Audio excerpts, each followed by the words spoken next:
be artists. And the lives that are lived by the people that you worship are despicable and disgusting.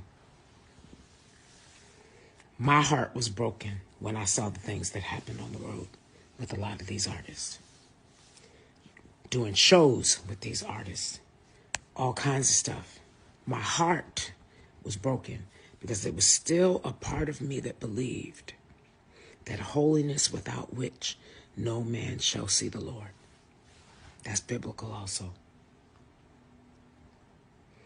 It took for me to tour and to work and to do shows with these artists that call themselves gospel artists and preachers who tried to get in my bed. That's another story. You won't get it for free.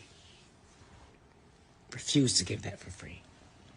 Some preachers that's all over your timeline and in your YouTube right now, that if they could have gotten me in my bed or in their bed, they would have.